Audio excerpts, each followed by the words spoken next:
The word jihad is mentioned in the Quran about 41 times.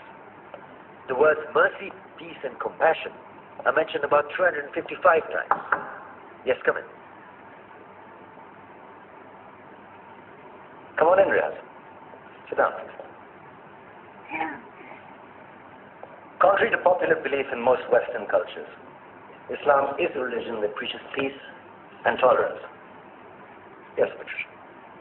Islam truly is a religion that preaches peace, and how come the world's most troubled spots, the West Bank, Afghanistan, Pakistan, Iraq, they're all plagued with Islamic terrorism? Well, that depends on your definition of terrorism.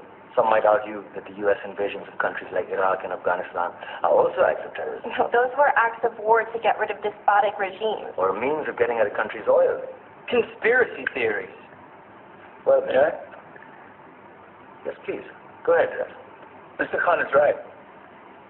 I mean, if we're talking about terrorists, the world's biggest terrorists are the white superpowers. Come on now. No, really, stop and think about it. Explain 9/11. Okay. Do you know how many people died in the Twin Towers strike? Around 3,000. And do you have any idea how many people died in the bombing of Afghanistan? Take a wild guess. More than 15,000 people died. And that's just conservative figures. About 50,000 tons of explosives were dropped on innocent civilians. Men, women, children. Yeah, but that was because of the Taliban.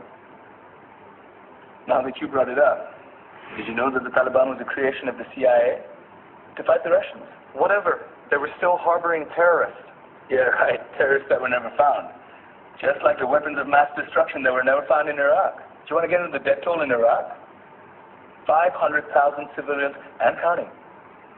And what do Britain and America say when they don't find these weapons? It's simple. They just say sorry.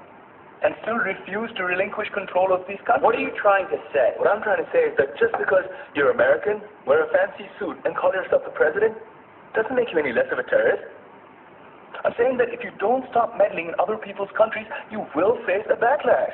If Muslims like you feel that way, then why don't you get out of our country? We will. As soon as you promise to leave ours.